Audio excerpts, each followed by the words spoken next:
Hello, and welcome to the Brutal Iron Gym podcast, where our goal is to cut through the BS and deliver the brutal truth about topics related to health and happiness. Today's podcast number 1988. The topic is mindset, and the title is Developing Long-Term Consistency. I was talking with one of my clients. They have over a 10-year competition history. So they've been very consistent, and we were talking about just the chaos of life, and it even brought back some of the chaos in 2020. But they're currently going through a little chaos. That's one of those kind of once in a couple years type of level of chaos. And they're not struggling in the sense that they're not going to continue. They're just struggling in that they're facing some new challenges and having to find new ways of working through and around those challenges. In our discussion, we were talking about how they could be doing this for at least 10 years. Their first competition was a little over 10 years ago, but they've been lifting and eating healthy for a lot longer than that. They had to get ready for that first competition. We were just saying kind of what it comes down to in regards to having long-term consistency, to the point that they're at a place in life where eating healthy and exercising regularly isn't going to stop. They're not in fear during this new stress that they're just going to fall off and not train or not eat healthy. It's no longer, they don't see that as an option, meaning it's become who they are. It's as much as they would breathe every day, they're going to eat healthy and exercise. And we were talking about how the process in which getting them to that place, kind of what that looked like and just the mindset of it. It was more so just a chit chat. But they train a lot of people themselves. And we often have talked about trainer aspects, one of them being how do you motivate people. This person has been a highly motivated person their entire life. They have a hard time understanding how somebody doesn't want to do things that make their life better. To the point where, like, we even had conversations before, and they're like, what the hell is wrong with these people? Like, why would you not do this? And we just kind of laugh. But the underlying, like, the goodness of it was they are wanting to, and myself included, like, we want to help the people we work with be their best self. So it's important to understand what their perspective is, so that way you can kind of take them from that perspective to a healthier place to develop the consistency. One of the phrases that the client said that I really liked and I wanted to expand on in today's podcast was, I want what doing it gives me more than what I want not doing it gives me. It's probably a more eloquent way of me wording that, but I just liked it. I want what doing it gives me more than what I want not doing it gives me.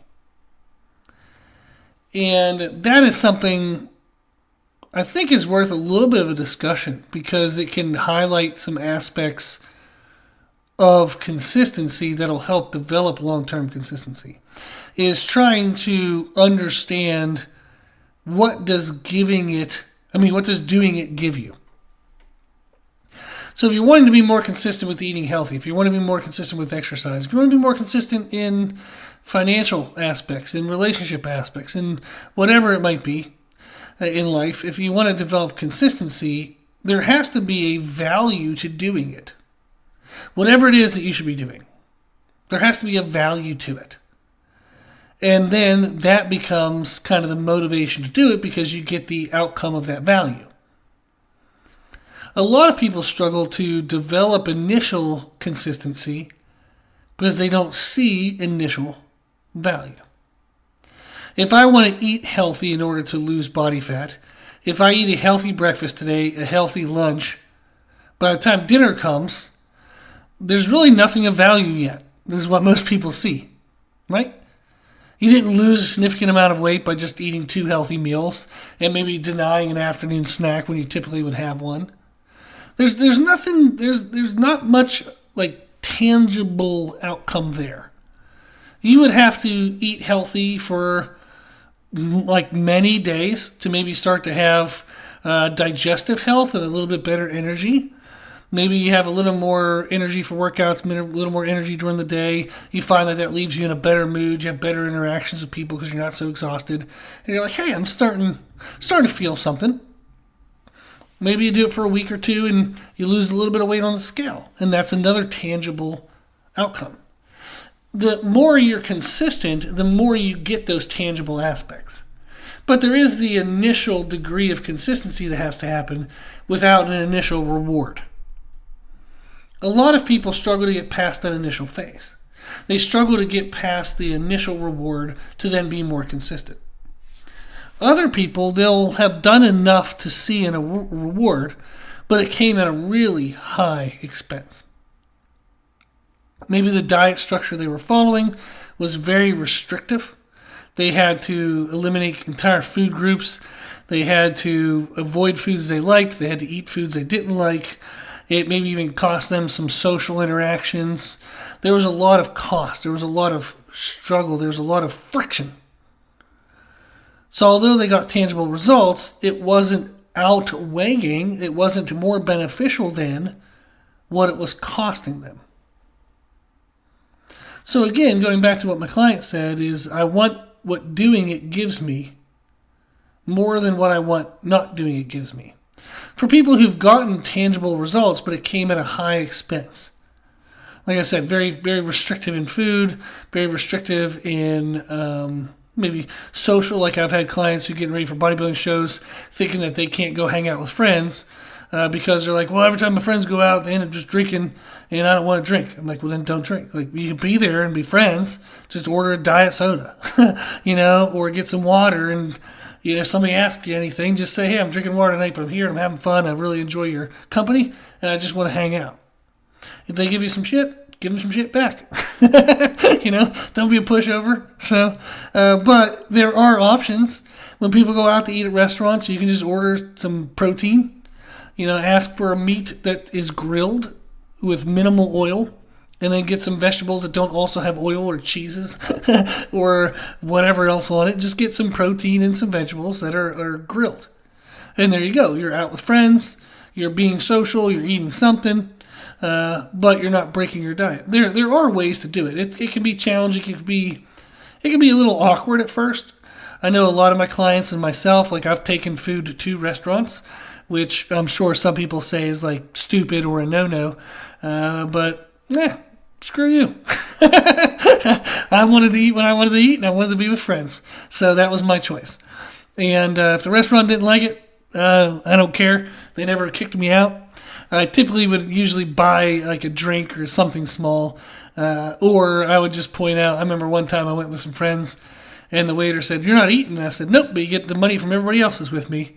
And they just kind of smirked and kept going, So it's possible to still have the social life when you have food restrictions. But it is a challenge, that's for sure. So anything that we want to be consistent with, there's going to be a cost to it. But hopefully there's also going to be a reward to it. The key is to have the reward be greater than the cost. One of the ways that you can increase the value of the reward, and this is what my client and I discussed, was to see it beyond the tangibles. If I'm trying to build muscle, that is a slow process, very slow process. So if you're waiting to see improved photos, if you're waiting to see improved measurements, if you're doing body, like an in-body scan, DEXA scan, hydrostatic weighing, BOD-POD, if you're doing some type of testing like that to see a tangible difference via data, it's a slow road. It's hard to be consistent with processes that are slow. Fat loss is relatively slow. Muscle building is even worse. It's more slow. Increasing strength can be incredibly slow once you get past the beginner gains of improving technique. So a lot of the processes, a lot of the goals that people listening to this podcast would want to achieve, they're slow. If we look at just the tangibles as the reward, that often doesn't seem like enough. So two ways that we can increase the value of doing it. So that way, doing it outweighs not doing it, is to consider the improvement in self-identity and the development of a sense of hope. So the improved self-identity, I think we all can understand that we feel better about ourselves when we feel like we're doing things we quote-unquote should be doing. When we have a goal in mind and we do actions towards the goal, we feel better about ourselves. That's a good feeling. And if you've come from a place of hating yourself or being very disliking of yourself, when you start doing things quote-unquote right, when you start doing progressive behavior actions, you start to feel better. And feeling better about yourself, even to the point where you can actually feel good about yourself, is an amazing contrasting feeling to hating yourself. Or to thinking that you're always a failure. Or that you'll never be able to do it. If you've had negative self-feelings, and now you start doing proper actions towards your goal, you start having good self-feelings, positive self-feelings, that can actually be a motivator and a sense of increased value in doing what you're doing. Even separate from the tangible outcomes. If you exercise and eat healthy on a regular basis, you're going to feel good about yourself. Most people, and I'm sure there's some exceptions, but most people, if they can honestly feel that they are eating healthier than they used to, and that they're being more active than they used to, they're going to feel better about themselves. And that feeling of feeling better about yourself is a great feeling. And it can start to be a separate motivator beyond just the tangibles to say, I'm not going to skip breakfast. I'm not going to skip lunch. I'm not going to eat crap for dinner. I'm not going to miss my workout because that'll make me feel like that loser self that I used to be. That'll make me feel like it's a slippery slope. And now all of a sudden I'm going to miss multiple meals. I'm going to miss multiple workouts. I'm going to go back to the way I used to be. To avoid the way you used to be, once you've started to feel better about yourself, is absolutely a value. And it's a reason why you would continue to do things, the right things, the good things, long term. So when you're considering doing actions that help progress you forwards towards a goal, don't just think, have I seen any weight loss yet? Have I seen any muscle building yet? Have I seen any strength? Like, what have I seen yet? What are the tangibles that I've gotten yet?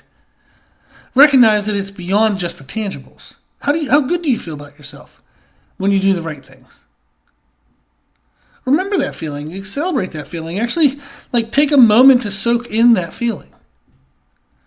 And recognize that whether I'm getting tangibles or not, this feels good. It feels good to feel good about myself.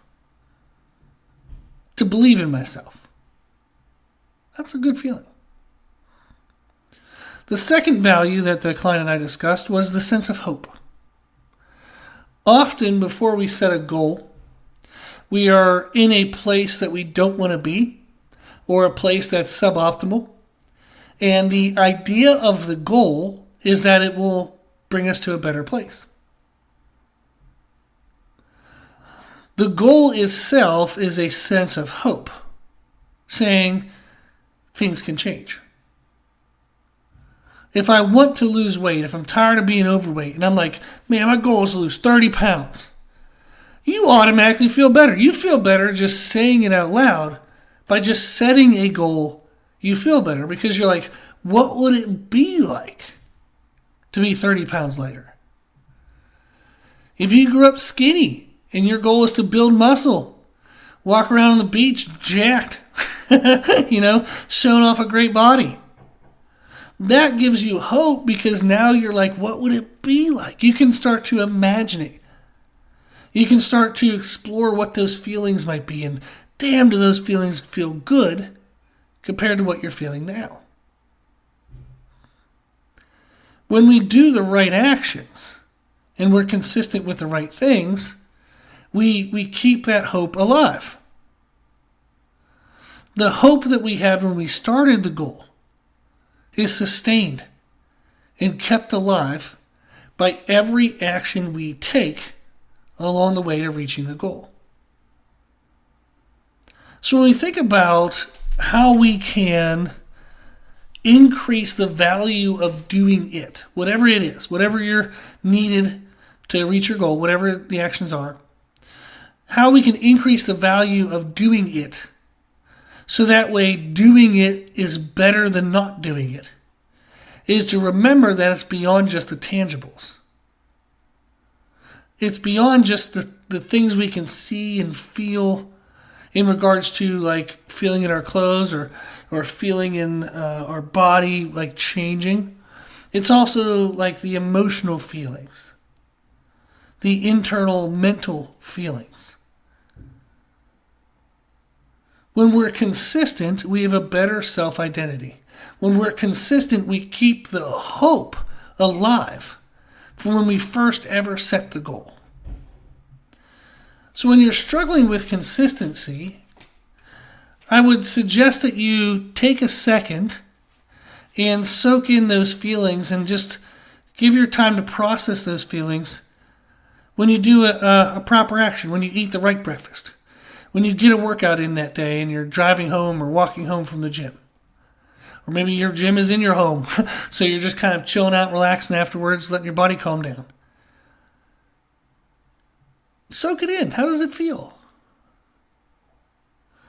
How good do you feel about yourself having done a positive step? How exciting is it to know that you're one step closer? Those are good feelings. Good feelings. And if you take a second to process those, if you take a second to feel those, if you take a second to value those, that can help increase your long-term consistency. Because whether you see something in the workout or not, whether you see a change in one good meal or not, you're going to feel it. You're going to feel good having done the right thing that day. A challenge that we can face that is something that's worth exploring is considering, what do you get when you don't do it? So we talk about the value of doing it, but what's the value of not doing it? For some people, the value of not doing it is they're already stressed enough. And when they think of exercise, they're like, that's just more stress.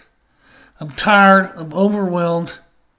I just don't need more stress. Even if it's good stress, the stress of a workout it's going to create a good outcome, but it's still more stress. So by not doing the workout, I avoid some extra stress. To identify that is great because now you can ask yourself well, what are some other ways that I can avoid stress or ways I can reduce stress? So that way I have more stress margin and I can actually get my workouts in. I can actually take the time to prep the right food. What are ways that we can reduce stress? There's actually a lot of them. Moments of meditation. I know that sounds really dorky, but you can just think of it as quietness, where you just take some time during the day and just turn off all stimuli, and just sit in silence, maybe even turn off the lights, sit in darkness. I've talked about this in a few podcasts here and there, and it sounds borderline psychotic, but it actually helps.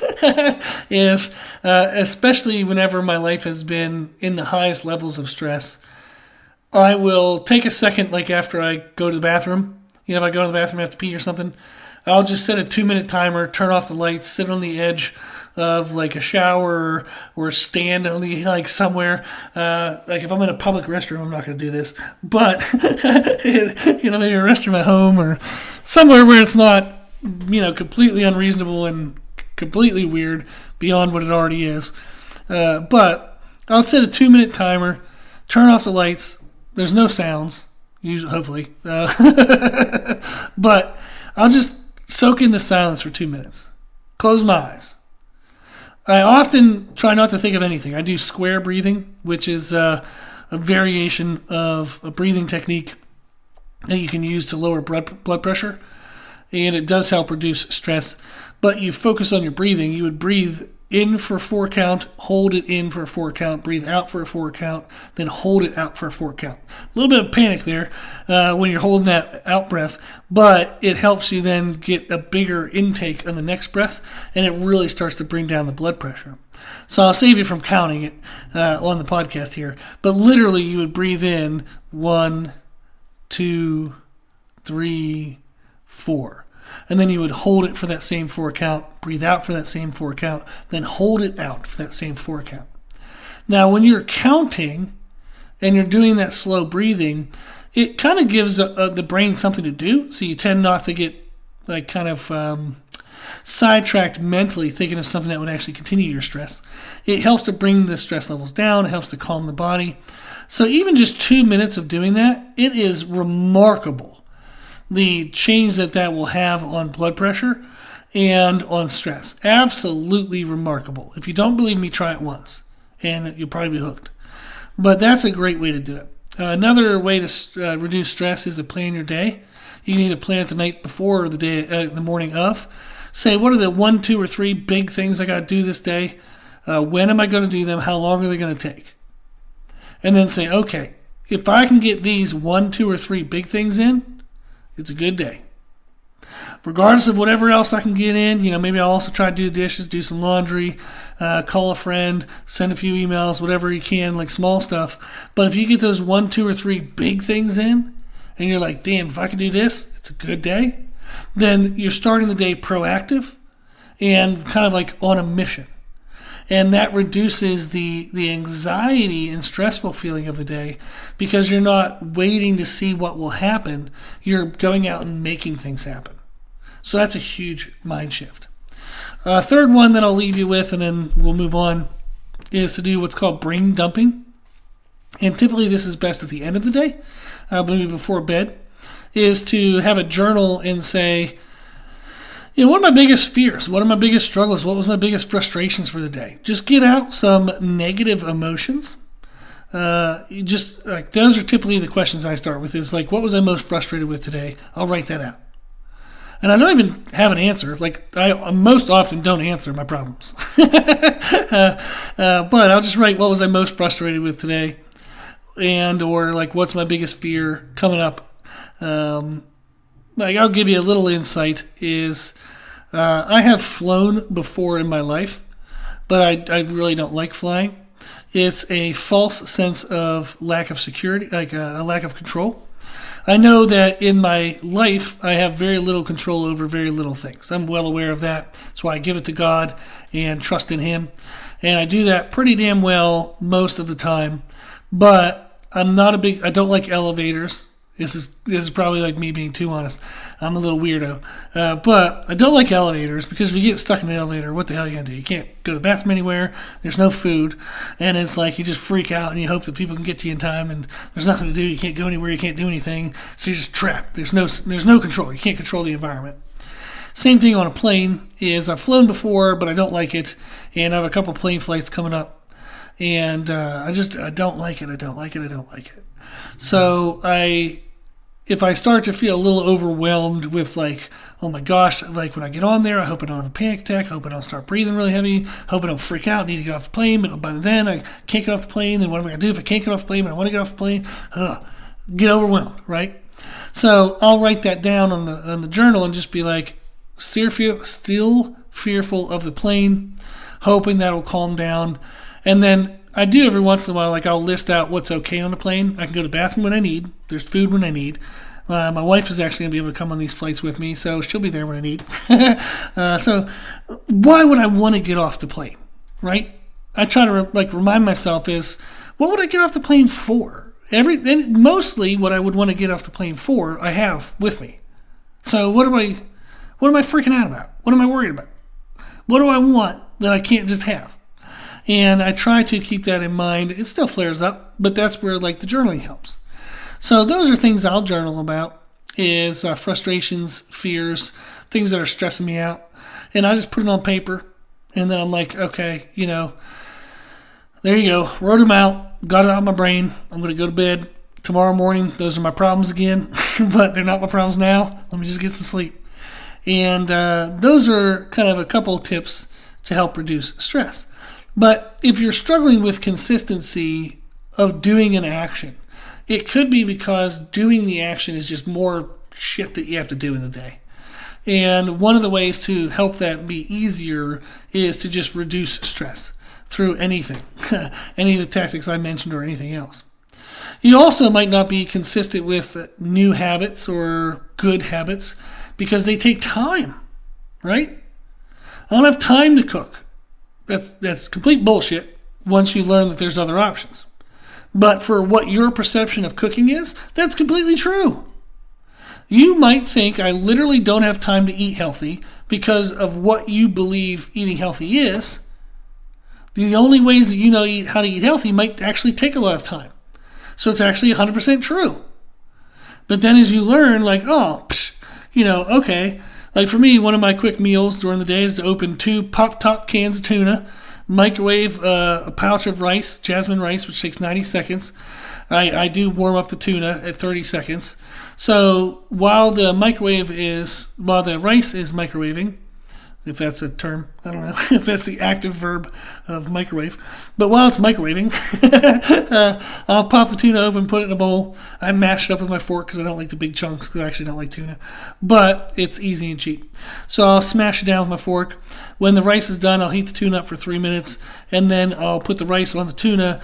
And I use variable types of moisture depending on where I'm at in my dieting phase. Like sometimes I'll use like a fat-free, calorie-free thing to add like dressing. Sometimes I'll use something that has a little more calories in it, depending on whether I'm trying to add calories to the meal or not add calories to the meal. But that's something I can prepare and make in 2 minutes, like literally maybe 2.5 minutes, and then I can eat it in about 3 to 4 minutes when I don't look at anything else or don't do anything else. So put my phone face down, just sit there and eat. So I can get that whole meal prepped and eaten in under 10 minutes for sure. And that's something that's healthy and quick. Another option I have right now is I'll take about 10 ounces of a juice.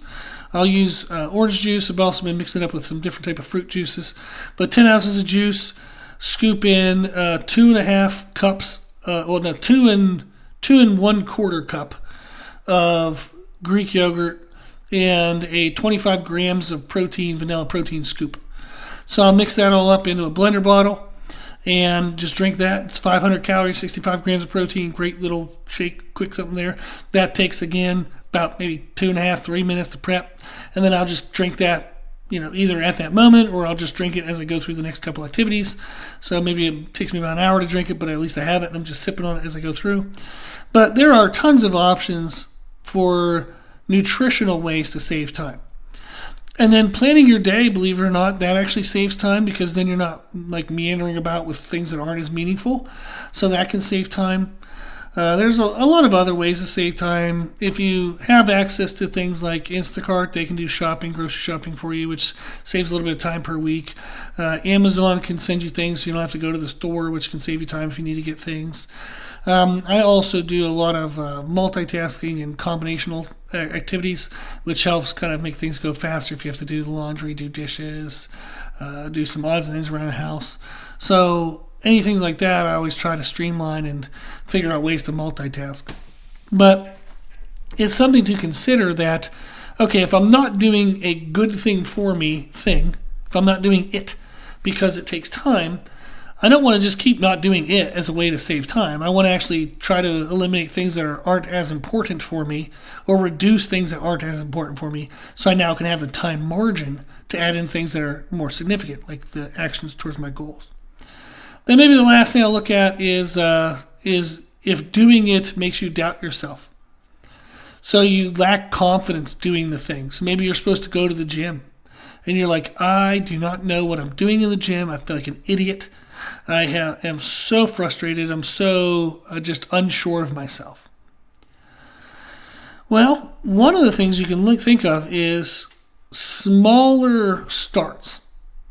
I've had clients do this is where if they're intimidated by the gym, what I'll do is, and like there's variations to this, so this isn't a singular option, but you can, instead of going to the gym and trying to lift weights, just go to the gym and walk on a treadmill for 30 minutes. Can you just go inside the gym and do something that's relatively easy? You're not going to probably screw that up. So don't try to pick like crazy elliptical or some cardio machine you've never seen before. Just literally go to a treadmill or something that you feel comfortable-ish enough and just move for 30 minutes and then leave. But you got in, you saw what the environment was like, you saw what the people were like, and then you do that. Couple days, couple weeks. Maybe you even have to do that for 2 months, 3 months. And you're like, okay, I have a degree of consistency here. I kind of know what's going to happen when I go in. I know what the people are going to be doing. I kind of have an idea of familiarity. Now, can I go find some machines that are guided? Not plate loaded. They already have the plates, like the weight plates on them. Those are called selectorized machines, where the weight plates are already on them. Can I go and move a few of those around? Because typically they have pictures and instructions. And they can only move in one pathway, meaning you can't accidentally move it sideways when it should be going up and down. It literally is only going to move in one direction. So just move that in that one direction. So now you've done cardio for a little bit, and you can pick one machine that day, 2 machines, or even 3 machines, and say, can I do a machine today? I'm just going to do a couple sets of 10. I don't even give a crap if it's hard. I don't care what the weight is. I just want to move it around for 10 times. Can I take a breath, look around for about a minute, move it around 10 more times, look around for about a minute, move it around 10 more times, then go home? It's just small steps. In anything you want to do, like I used to play musical instruments, a couple different musical instruments, and trying to learn new musical instruments can be very intimidating, very frustrating, especially when you are already good at one instrument and then you try to learn another one and it's intimidating and frustrating and you can't figure it out. That is so frustrating because you're like, what the hell? I can play this other one totally fine. This one is ridiculous. So for me, I played a lot of woodwinds, and then when I tried to play the guitar, that was really weird. I'm left-handed, and I had to learn from a right-hand version of a guitar, like people show me right-handed, and that was kind of awkward and weird. So I kind of had to like figure that out. I ended up playing a right-handed like guitar upside down, but anyhow, I figured out how to play it. But it was started by just playing on one string, and I would move my hand on the fret to make the different notes, and I found that actually easier to move the hand on the that has to like hold the string down to change the notes. I would only pluck one string, but I would move my hand to play different notes. I found that easier than trying to hit different strings. I had trouble hitting different strings. Now, at first, I was attributing it to I'm blind in one eye, so I don't have any depth perception. So if I'm looking at my hand, trying to move my hand up or down the width or the distance between the strings, I couldn't tell what that was. So I'd fumble and miss strings all the time. So it was trying to figure that out. And then I realized I'm mostly never going to be looking at my hand anyhow. I'm going to be looking at the fret hand. So I'd be looking at the fret hand and then realizing, holy crap, I'm never even actually looking at the hand that plucks the strings. So it was figuring that out. But it was just starting on one string. Eventually, I would go back and forth between 2 strings. Then I started to, expand from there. But the idea, whether it's, a musical instrument or whether it's going to the gym and starting with cardio, is start with small steps. Start with things that stretch your comfort a little, but not so much that you're not going to do it. It's like, okay, I could do that. I'm a little uncomfortable, but I could do that. That's where you want to start. And then as that becomes comfortable, what's the next thing that's a little uncomfortable, but you can do it? Then do that. So, if we look at that statement, I want what doing it gives me more than I want what not doing it gives me. We talked about how to increase the value of what it gives you. Not only the tangibles, the outcomes, but improve self-identity and the sense of hope. And then we talked about trying to find substitutions for what not doing it gives you. Find other ways to reduce stress. Find other ways to save time. Find small steps that you can do that get you over your self-doubt or your lack of confidence. That's the kind of a breakdown and a viewpoint of how to develop long-term consistency. If you can believe that doing it will improve your self-identity, provide a renewed sense of hope, and will produce a tangible outcome, and if you believe doing it can give you those things, and that those things are greater than the reward of not doing it, that's how you'll become more long-term consistent. So I hope the podcast gave you some ideas, gave you some thoughts that you can now work through. If you have any questions, if you need anything, just reach out to me. You can go to our website, www.brutalirongym.com. You can always message me on the bottom of the homepage. Even if you just want to send some feedback. Maybe you don't have a question. You're just like, oh, wow, I really like this, and I want to share a little background story. Great. I don't mind. I love that. I love hearing from people who listen to the podcast. It's super motivational. On Podbean, I can see where the podcast has been downloaded from, and it is absolutely freaking awesome. So to give you a little bit of an insight here is, let me refresh that page so I can get in there. So right now it is April 11th. So I'm actually recording this on April 11th. I think you're going to be listening to it on the 13th. But so far in the month, if we look at the world, it's been downloaded. The podcast has been downloaded in the United States, United Kingdom, Australia, Spain, Sweden, United Arab Emirates. So sorry, I struggled on that one. Belgium, France, Singapore, Hong Kong, Ghana, Belarus, Romania, Lebanon, Israel, Canada, Denmark, Iran, New Zealand, and some other ones I can't pronounce: Brazil, Switzerland, Colombia, Ecuador, Georgia, Morocco, Russia, South Africa. The list goes on.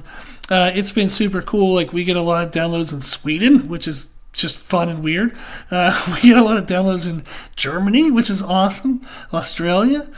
So it's super, super, super fun and exciting to see that people from all over the world are listening to the podcast. So if you have any feedback, if you have anything that you ever want to say, I would love to hear it, because it's just fun to know not only the data that I see on Podbean, but also to hear some names and hear some stories. That is very motivational to keep this going. So as for long-term consistency, I mean, I've made 1,988 of these. So I would love to continue to make them. I do enjoy them, but it is motivating to know when people are being benefited from them. So if you ever want to reach out, I genuinely appreciate it, and I appreciate your time in doing that. But you can always do that on our website, www.brutalirongym.com. If you like the podcast, please share the podcast. The more people we share it with, the more people we can help. If you like the podcast, please consider donating to support the podcast, which you can do on the website. And if you like the information we share in the podcast, you can find more from us on our social media channels. You can find us and follow us on Instagram and YouTube under the name Brutal Iron Gym. As always, I hope this was helpful, and thank you for listening.